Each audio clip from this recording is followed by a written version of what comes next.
Hey there, everybody. I'm Jase Lindgren, a solutions engineer at Perforce Software, and I'm here at Unreal Fest 2023 in New Orleans, which, for me coming from Seattle, is a warm shock to my system. I'm here with Luis Placid from DNEG. Yep. And how's your Unreal Fest been going so far? Oh, it's been going awesome. Thank you for having me. Super excellent experience. I agree. It is I'm in Vancouver, BC, so Yeah, okay. I do also feel the shock to experience. And at the same time, the food is spicy. I love it. Can you start out by telling us, what do you do at DNEG? I am DNEG, Double Negative's head of real-time technology and research, right?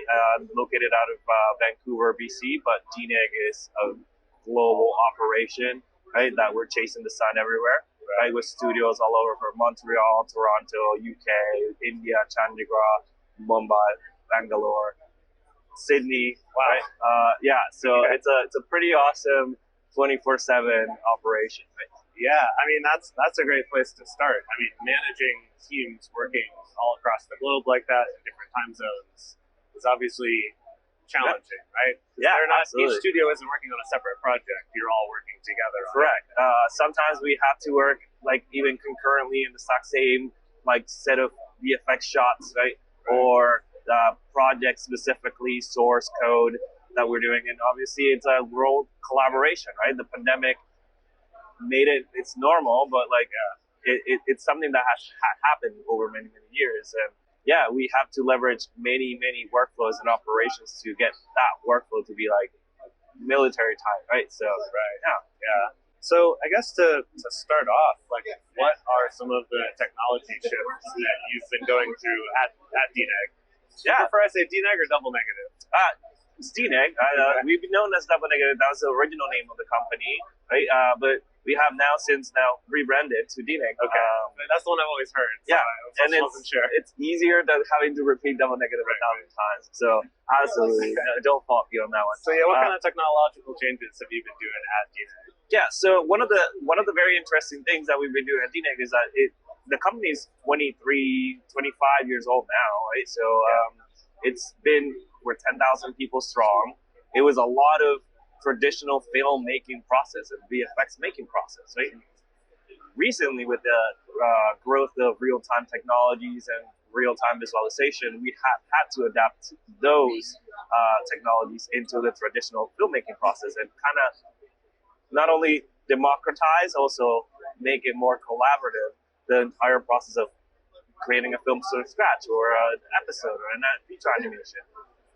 A lot of it, that change there, involved us getting technologies that support that collaboration, which is instead of the traditional, we give you a file, we're done, that's it, and then somebody else has copied it. We all need to work concurrently, and Helix Core has been a critical thing that we have adopted on it for that particular purpose. And for you, has that mostly coincided with using more real-time technologies like game engines, or is that also permeating the rest of the pipeline as well? So far, it's been kept around the game engine side, right? Because we use Unreal as our main tool for real-time applications, right?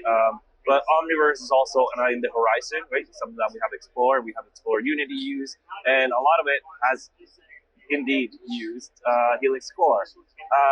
We are slowly adapting more and more pieces into the Helix Core pipeline and the Helix Studio pipeline, because there are lots of really good projects that we want. Like, as you know, the worlds that we build in VFX and the experiences that we build become richer with time.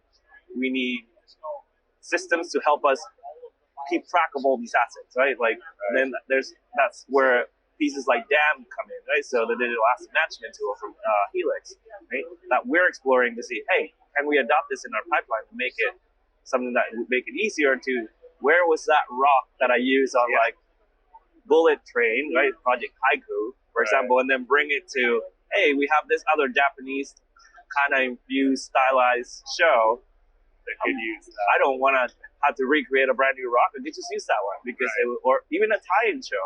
Do we know where the assets are? Right. So yeah, I think especially with now so many properties are spin-offs or references or redos of previous things, being able to have all those assets correct, and not reinvent it from scratch. I remember hearing stories like that on shows where every sequel to a movie, they were having to recreate the fundamental assets for that character because no one's keeping track of it. No one has a way to find it again. That's a very interesting statement that you bring, because in some cases, from my experience in the industry, like, they have to go from scratch, which sounds like a very wasteful practice. Now we're trying to recycle because obviously there's lots more that we have to build. So we're trying to make sure that we leverage those existing assets that we made and not have to rebuild it. We understand that there's always going to be edits that needs to happen on top because of things like new technologies, new rigs, new denoisers, right? We, for example, have to apply, and there's going to be some rigging. But at least we want to start somewhere, right? And then we want to make sure that that somewhere that we leave those files at, it's ironclad, and we are always able to even identify where they were, right? So I sound like an evangelist, I know, but that's why we use a lot of Helix Core. It's been 14, I've been lucky that I've been using it for 14 years of my career across games, normal software development, because I had a stint of doing startup worlds and like tooling for automotive, as well to VFX now. So, and it's been the staple tool that I've used for a long, long time, right? So. And so to go a little bit deeper into some of the tools that you're using, at DNEG, you're not just using Unreal Engine out of the box. You're also editing a lot of source code, and you're managing that with Unreal GameSync, right? Correct. For context on the viewers, is like, obviously, we are a major studio. We have to do significant changes to the engine to adapt it to certain pipeline changes that we require in our, for example, our own source files and source formats. So we recompile the engine, right? We bring it in through Unreal GameSync, right? Which is Perforce Helix Core tied system that allows us to have our precompiled binaries in a specific depot, and then make it easier for us to iterate with the artist, right? We deploy through Helix, right? And then it's easy. There's a very nice window on the UGS, but it just directly connects to change lists on Perforce. It lets you know the status if we connect it to like some sort of validation script. So it's pretty safe for the artist to know how painful it might be sometimes. Like, is this a really experimental branch? Right? I see, so they know ahead of time. Yeah, they know ahead of time. What to expect. Or sometimes like, hey, this is the last stable, right? And that's a very welcome system that I can try new things while also at any time going back to something protected. Right. So my background before I came to Perforce was I was a visual effects pipeline engineer as well. So doing a lot of similar things, not at the scale that you guys are, but one of the things that attracted me to Helix Core and Perforce and coming over to work for Perforce was how much you can customize it. Right. You can kind of do the surface level easy version, but then as you come across, I wish it did this, you can get in and make it do that. And so, do you have any examples that you can share? Some ways you've customized or things that you've absolutely. So we use a lot of Perforce triggers, right? Perforce triggers are, for those who might be new to this, it's little scripts or executables that you can have that run when you do a certain operation. I have two famous ones that I'm happy to share. One of them is a validation script. It makes sure that, based on what I'm detecting from your file systems, is it named correctly? Is it following our standard conventions, and making sure that there's no path problems? Even informs the user, hey, you have these capitalized. They might be an issue if they get brought to a Linux server, because it might be case sensitivity issues. Right? And then I have the other system, which is what I call my banhammer, which prevents you from checking things in if you do not follow it. You do not get to submit your changes if it doesn't follow the naming convention, right? That one is a little bit more talks to Perforce, but at the same time also works within Unreal. So you're creating files, it links them, right? And then we're slowly in the path of making it permanent. We have it warns you, right? But the banhammer will start, and then you would just not be able to submit, right? There's overrides, obviously, but it's been tools like that that have been very, very critical. Yeah, I wish I had a tool like that. Yeah. Pipelines. Yeah, and I wish I could say I came up with that, but it's an idea that I lifted from an awesome team that we also use, Helix Core specifically, which is back in the Halo Infinite days when I was part of, I helped co-develop Halo Infinite. And when the build was broken, we had they call it the speed bump, right? So it will block everybody from submitting. You had to modify one file that the trigger will read to be like, are you the user that is allowed to submit? I'm not allowed to say that you're the user. Okay. Yeah, but obviously you know that's the user. Yeah. Are you allowed to submit? So it would actually check that. Yeah. So that's awesome. Yeah. I love seeing all the different creative ways that people are customizing it to their pipeline. Yeah. And you don't have to go really deeply into it. At the same time, that's what I really enjoy.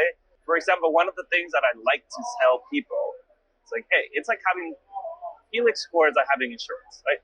You know your good state if it does add a little bit of process, but you know your states, and you know that if you can be highly experimental going forward because you know that if something goes wrong, you just go back, right?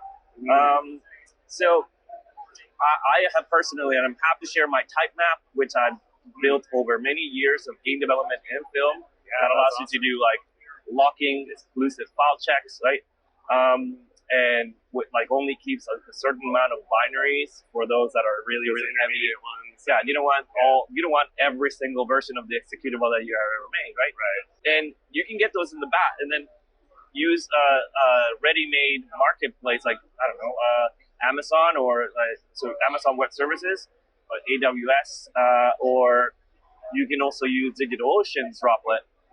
Drag, drop, set it up, put the typemap in, and just go. Like, that's it. Yeah, I love that. I've been really trying to drive more of that sharing of those fundamental things, right? Yeah. It's not like that's your secret sauce. It's just this helps us work at all. So let's all get up to speed.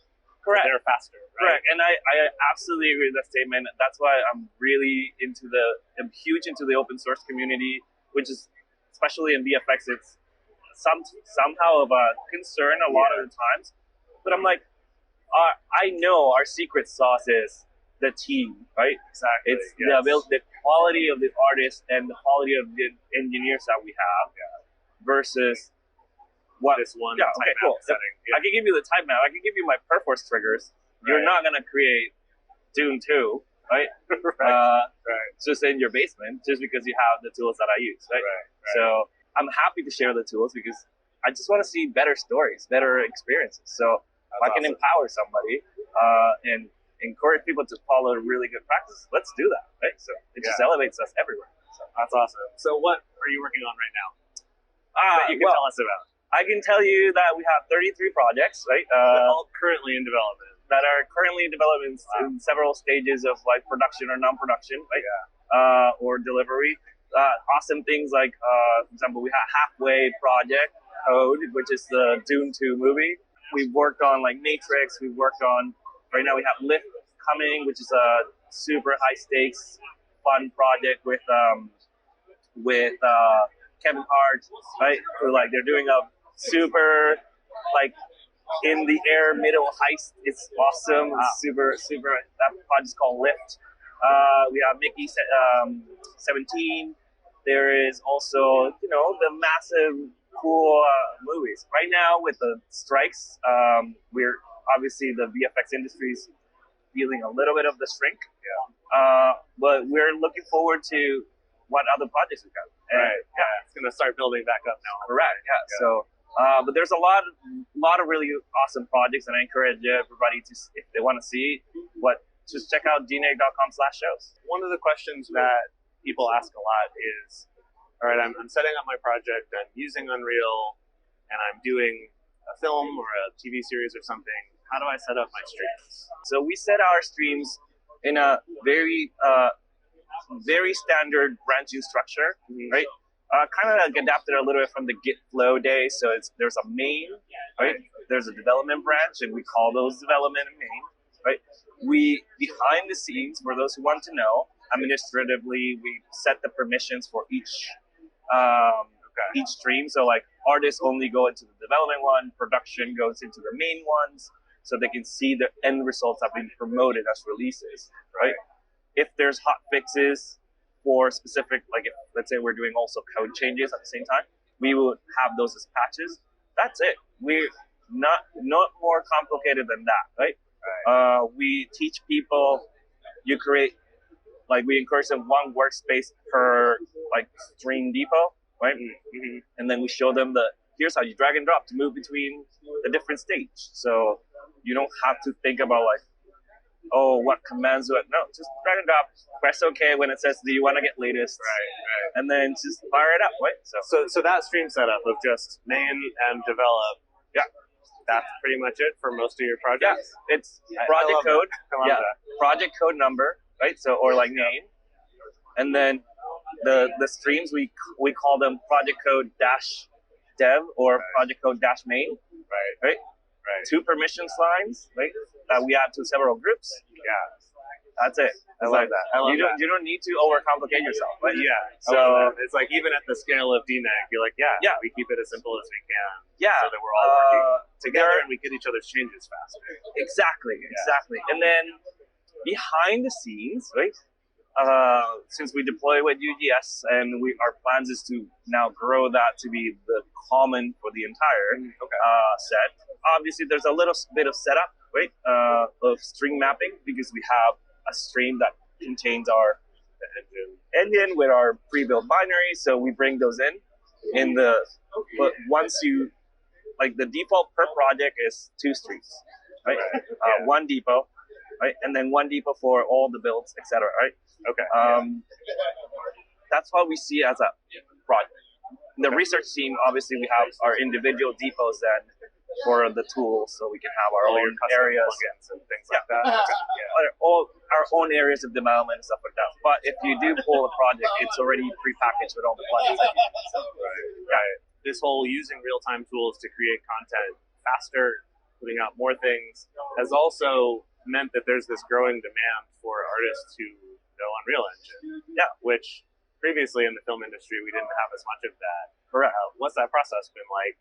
Hiring new people, finding new talent. So it's funny that you're asking me this question because I'm like, you're the person that I always reach out. Like, we need more videos. We need things like what we already have. Perforce University, it's an awesome research. It's specifically made for virtual production, like has a virtual production track and walks you through overview of what everything is. And with our training team at DNEG, which is an excellent team, they're expanding that to make it even more of like we're having a training server set up so they can actually purposely go and mess with things and break stuff and not worry about it. Yeah, and awesome. Funny enough, now on the development side, I personally run fire drills.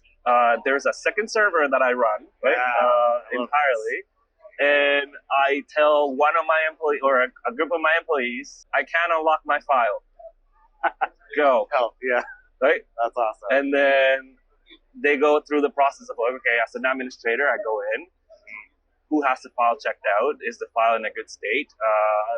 Run the operations to like actually revert the file remotely. Yeah. Right. Yeah. And then sometimes I'd throw in little tricks in, like I'd actually remove the database files, and they panic and they're like they can't even do that. Right. And I'm like, here you go. Right? So that's awesome. That's funny. We do similar trainings internally and some that we offer publicly as well. But similar things where we have these preset scenarios of these files are missing. This is going on. How do you fix it? Yeah. So that's great that you're doing that preventatively. Yeah. So it's not wait till it happens and then figure it out. It's because the last thing that I want to do, and it's something that I obviously on-set productions, which is our bread and butter and what we now use virtual productions for. Time is money. Yeah. 10 minutes. 10 minutes, we could be like burning like thousands of dollars. Yeah. So once, hey, somebody left for the day in Mumbai, right, and they have the U project file or the main map file checked out, but they left. Yeah. And now it's being picked up by Montreal. They can't work, so I needed to be like this quick, right? And thankfully, I have a really awesome team that they're like pretty good turnaround on. That's really good. I have a question here. Do you have any success stories for onboarding people? But it sounds like that was a really good example. That was a really good one, but I'm going to name drop somebody who I really respect. Arturo Brenna from Keyframe, right? He has a pretty awesome fellowship project. That's where we met. The Unreal Fellowship is a intensive project. You do 3 to 4 weeks of learning one specific area of the engine. In this case, we were doing storytelling. We had to create a 3-minute short, 3 to 5 minute short in the engine, entirely using all the engine tools. Animating, like setting up, world building, bringing in the characters, importing things from Bridge, from MetaHuman, and then getting all that done. I messed up my project, right? Thankfully, Perforce saved me because I deleted one camera and then it was like all my sequences were like disappeared, and I was just panicking. I was like, oh, you know what? Didn't have to panic. I just go undo, wrong up, right? That's awesome. He saw that and then asked me like, how do you set this up, right?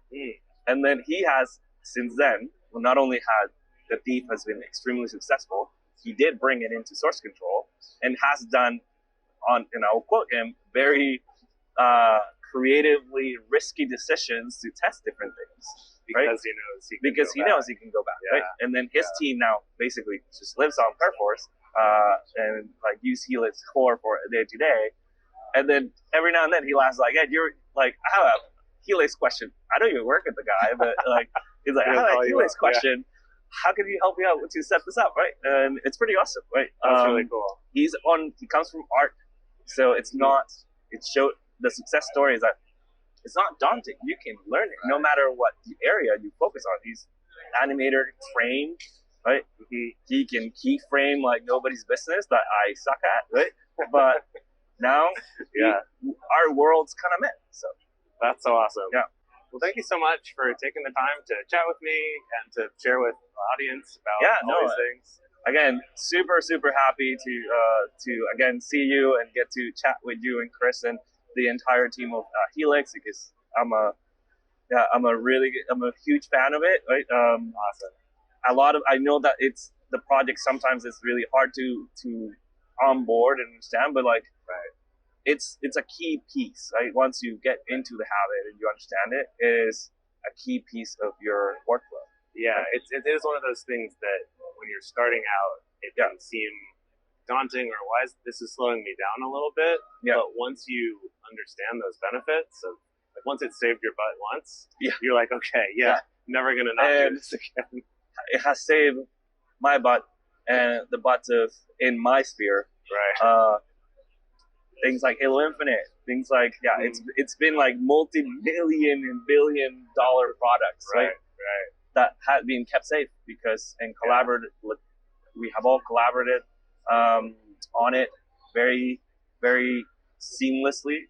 Thanks to Perforce across many different geographical locations. Right. I use it even on just personal projects because it's worth that knowing I have that safety net, so I can be riskier. Yeah, exactly. I love that part of it too. No, exactly. Go, do it.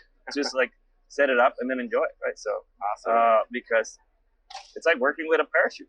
You know that you can get as close as you want to that cliff, and if the wind takes you down, you can just pull the ripcord, right? So but it's like a parachute that also pulls you back up onto the cliff. It's a really fancy parachute. Yeah, it's a really fancy parachute. Yeah. That's awesome. So we're also going to have some resources that we'll put in the description of this video. So like those videos you were mentioning that we've made, links to Perforce University, I guess links to some of your typemap that you're going to share. Which absolutely happy to share that. And then even my gists of how to set it up on AWS, even though it has changed so much that I will 100% recommend the documentation that is now on the Helix Core website to be the more up to date. Right? It's good to reference. I guess have more things to look at. Just in case you want to see my crazy thoughts, as I was like, why am I doing this way? Feel free to just get a read. That's awesome. Well, thank you so much, and thank you to you all for watching. And hopefully this is helpful. I know that for me, getting to actually see things in practice and not just theory, understand how people are really using this, always gets me excited and feels like, oh yeah, okay, I should actually start doing this. Yeah. Or, oh yeah, it is possible. Right. So, even at that huge scale. Yeah. That's awesome. Well, thank you so much. Again, thank you for having me.